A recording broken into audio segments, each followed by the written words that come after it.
고린도후서 1장 18절에서 24절까지입니다. 12절에 보면 사도 바울이 이렇게 얘기를 합니다.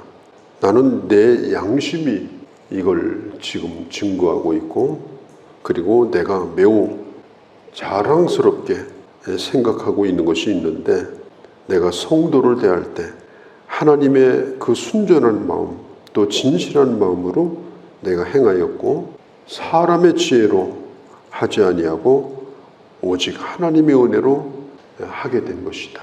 그리고 내가 당신들에게 이해할 수 없는 것을 쓰지 아니하고 애매한 말로 쓰지 아니하고 분명하게 이야기를 했다. 어떤 것은 지금 이해하지 못한다 할지라도 시간이 지나가면 이해하게 될 것이다. 13절, 완전히 알기를 내가 바란다. 바울은 이 고린도 교인들에게 이야기를 합니다. 지금은 나를 오해도 하고, 어떤 사람은 당신이 사도냐 그러고 나를 욕하는 사람도 있지만, 내 양심이 나는 하나님 앞에 꺼리낌이 없다. 그리고 시간이 지나고 나면 내 말이 다 이해가 될 거다. 나를 자랑스럽게 생각하게 될 것이다. 나를 만난 것이 얼마나 큰 복인가 하는 걸 알게 될 것이다. 지금 바울이 하는 얘기예요. 12절과 13절, 14절의 말씀입니다. 미국의 유명한 조나단 에드워드, 그분은 유명한 목회자고 또 설교자였는데, 그가 노샘프튼이라고 하는 곳에서 목회를 했습니다. 23년을 목회했는데, 그의 고별 설교 본문 말씀이 바로 이 12절에서 14절 말씀이었어요. 그가 섬겼던 교회에서 투표를 해가지고 그의 사역이 거절을 당했습니다. 그래서 사역을 그만두고 떠날 수밖에 없었는데, 그때 마지막 그가 한 설교가, 성도들도 그리고 나도 장차 주님 안에서 만나게 될 터인데 서로 자랑스러운 그런 사람들이 됐으면 좋겠다. 그렇게 설교를 했습니다. 지금 사도 바울도 마지막 날을 생각하는 거예요. 하나님 앞에 우리가 마지막 날 섰을 때 자랑스러운 사람으로 서기를 원한다. 바울이 어떤 사람이었는지 하나님 앞에 성도들이 자랑하게 될 것을 바울은 기대를 했습니다. 우리가 살고 있는 이 세상은 속이고 속는 세상입니다. 앞에서는 이렇게 얘기하고 뒤에서는 저렇게 얘기하고, 그리고 사람을 자기 어떤 이용 대상으로 그렇게 삼고, 이 정치하는 사람들 얘기는 앞에 얘기하고 또 뒤에서 자기들끼리 하는 얘기는 전혀 다른 얘기입니다. 하나님의 사람들은 그렇게 하지 말자. 바울이 지금 그 얘기를 하고 있는 거예요. 내가 복음을 전할 때 혼란스럽게 하는 말을 하지 않았고 순수하게 복음만 전했다. 지금은 이해가 좀 부족해도 이해가 될 것이다. 그리고 나를 이해하지 못하는 부분이 있다 하더라도 하나님 앞에서 자랑스러울 것이다. 우리 그런 사람으로 주님 앞에서 살자. 고린도 교인들에게 바울이 그 얘기를 합니다. 그리고 15절서부터 보면은 고린도 교회를 이제 방문을 하기로 했는데, 왜 계획을 변경을 했는지, 왜 가지 못하게 됐는지 바울이 그걸 좀 설명하고 있어요. 고린도후서를 바울이 쓸 때는 에베소에 있었습니다. 그가 고린도가 있는 마게도니아 지역에 가서 고린도 교인들을 만나고 그 다음에 예루살렘으로 가려고 계획을 가지고 있었습니다. 2번 가겠다 이렇게 얘기를 했는데 결국은 그걸 지킬 수가 없었습니다. 바울은 얘기합니다. 내가 약속을 지키지 못한 것에 대하여 그 이유를 얘기하겠다. 17절 18절. 내가 처음부터 되지도 않을 얘기를 하고 되지도 않을 약속을 하고 그리고 계획을 바꾼 것이 아니다. 내가 처음에 가려고 했다. 이건 내 진심이다. 내가 일구이연하는 사람이 아니다. 그러나 어쩔 수 없는 그런 상황이 있었다. 좀 그런 걸 보면 우리가 살면서 이해될 수 없는 일들, 이제 그런 일들이 있죠. 그럴 때에 그럴 수밖에 없었겠다. 이런 마음이 필요한 이유가 오늘 이 사도 바울의 얘기를 들어보면 그렇습니다. 이 바울은 이게 즉흥적으로 사는 사람이 아니었거든요. 30년 동안 예루살렘에서부터 아시아와 유럽을 다니며 복음을 전했는데 그가 계획을 세우지 않고 어떻게 그 오랜 세월을 복음을 전할 수 있었겠습니까? 아주 철저하게 계획을 세우고 팀을 만들고 이 일을 했는데 어떤 때는 자기 뜻대로 안 된 때가 또 있었어요. 예를 들면 사도행전 16장에 바울이 아시아에서 복음을 전하려고 했습니다. 그 아시아는 터키 지역을 의미해요. 계속해서 아시아에 머무르려고 했는데 펑크가 나는 거예요. 갈 수 없는 상황이 터지는 거예요. 그래서 하나님 앞에 기도하는데 왜 이렇게 일이 안 되나? 꼼짝도 할 수 없어요. 마치 이 마차가 수렁에 빠진 것처럼 그런 상황이에요. 그런데 어느 날 마게도니아 사람, 유럽 사람이 자기를 도와달라고 헬프미 이러면서 손짓을 하는 거예요. 그래서 바울이 그 환상을 보고 그리고 아시아에서 선교를 중단하고 유럽으로 건너갑니다. 그때 유럽으로 건너갔던 첫 번째 땅이 어딘가 하면 그리스 지역이에요. 데살로니가 그리고 빌립보 지역이었습니다. 이 바울이 주도 면밀하게 계획을 짜고 사역을 냈지만은 어쩔 수 없이 이렇게 계획이 변경되는 그런 일이 종종 있었습니다. 고린도로 가기로 한 것도 마찬가지예요. 정말 가고 싶었는데 갈 수가 없는 그런 상황입니다.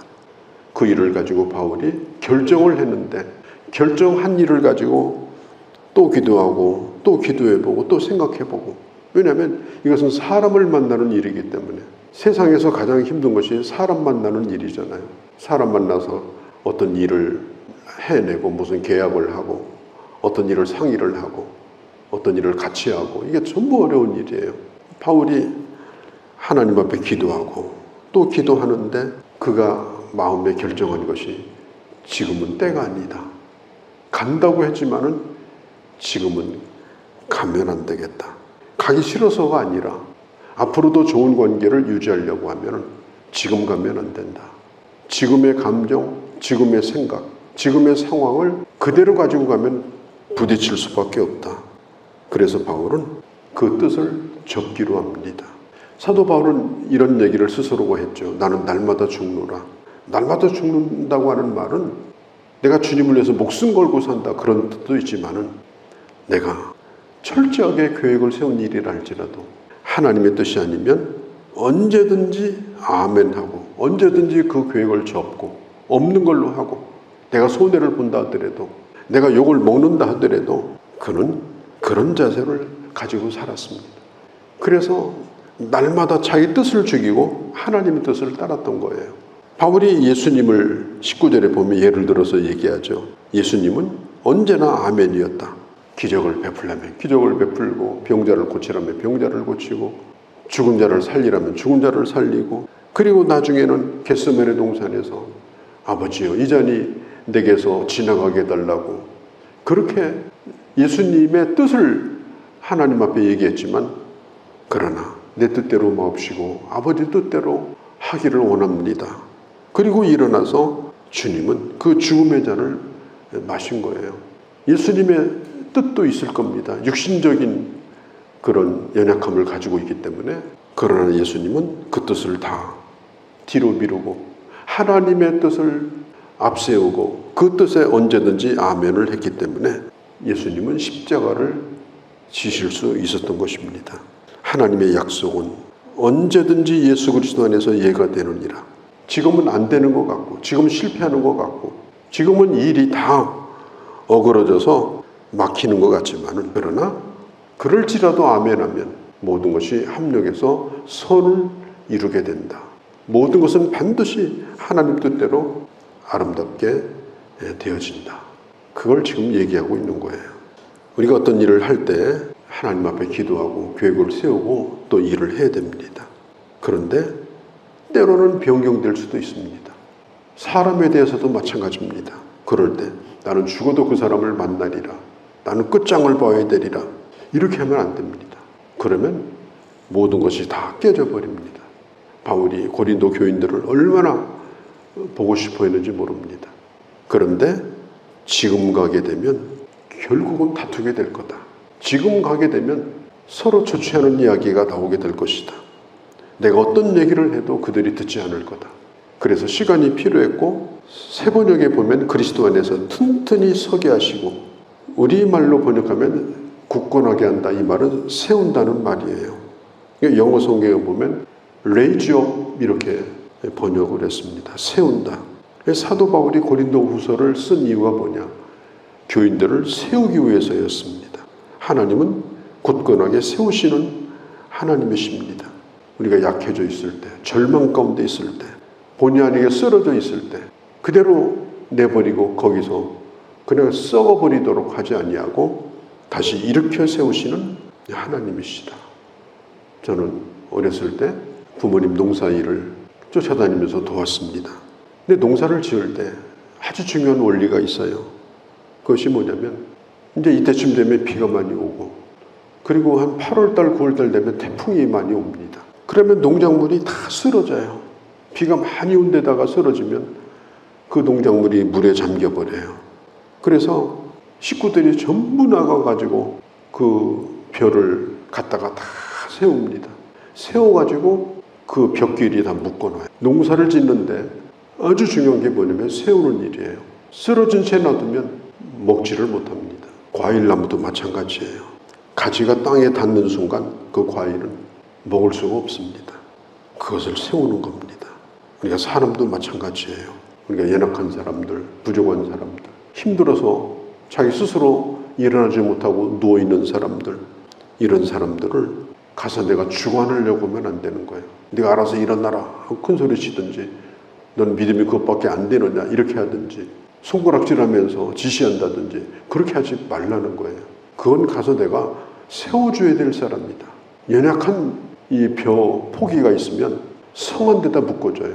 연약한 사람이 있으면 강한 사람에다가 묶어줘가지고 도와주도록 하는 거예요. 너 좀만 참아라. 그리고 농부가 묶는 거예요. 내가 조금이라도 힘이 남아있다면 그 사람을 나한테 묶어가지고 내가 힘들더라도 버텨주고 쓸 때까지 도와주고, 그렇게 하는 것이 중요하다. 이 바울이 지금 그 얘기를 하고 싶은 거예요. 내가 당신들한테 가면 반드시 쓰러지는 사람이 있을 거다. 낙심하는 사람이 있을 거다. 하나님은 세우시는 하나님이다. 하나님은 위로의 하나님이다. 손가락질하고 지시하는 분이 아니다. 힘이 없어서 못 일어나고 있는데 일어나라고 100번 손가락질을 해보세요. 일어나지는지. 내가 가서 일으켜줘야 되는 거죠. 그게 바로 하나님의 마음이에요. 우리가 이사야 42장에 보면 3절에 그렇게 말씀하죠. 하나님은 꺼져가는 촛불도 끄지 않으시고 쓰러져가는 갈대도 꺾지 아니하신다. 9.11 사태가 났을 때 정말 끔찍했습니다. 저는 그게 영화인 줄 알았어요. 그런데 그때 이제 그걸 이제 방송을 미국에서 해주는데, 그때 저는 그 음악을 처음 들었어요. You Raise Up이라고 하는 찬양입니다. 유명한 노래입니다. 그 노래가 뭐냐면, 당신이 힘들어가지고 외로울 때, 마음이 무거울 때 당신이 일어나기를 내가 기다립니다. 그리고 어느 땐가는 저 북풍과 바다도 건널 수가 있습니다. 당신을 일으켜주기를 바랍니다. 이제 그런 노래예요. 참 우리가 살다 보면은 정말 힘들 때가 많아요. 내 힘으로 일어날 수 없을 때가 있습니다. 누가 조금만 도와주면 되겠는데 자꾸 뭐라고 하고, 자꾸 왜 그랬냐고 자꾸 따지고, 말할 힘도 없는데 그렇게 하면은 이제는 아예 입을 다물고 살 수밖에 없는 거예요. 지금 사도 바울이 얘기합니다. 내가 24절에 당신들의 믿음을 주관하려고 하는 것이 아니다. 내가 가지 않는 이유는 뭐냐? 내가 가서 한마디 해주리라. 나는 그런 마음이 없다. 당신들을 내가 주관하려고, 내 마음대로 좀 해보려고, 뭔가 지시하려고, 내가 나서가지고 어떻게 해보려고, 나는 그런 생각이 없는 사람이다. 우리가 조금만 기다려보자. 조금만 기도해보자. 내가 가지 못하는 이유가 바로 여기에 있다. 그러면서 먼저 편지를 지금 보내고 있는 게 이 고린도 후서입니다.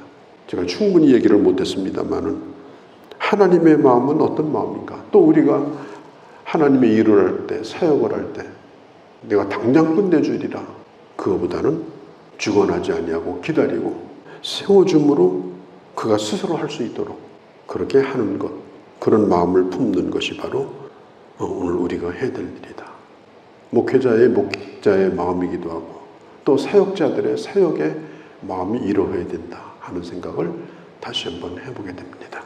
거룩하신 아버지, 오늘 이 말씀을 깊이 생각하고 하나님 앞에 섰을 때 저희가 다 자랑스럽게 설 수 있도록, 그리고 기다리고 또 세워주면서 함께 그 길을 걸어갈 수 있는 저희가 되게 하여 주옵소서. 예수님의 이름으로 기도하옵나이다. 아멘.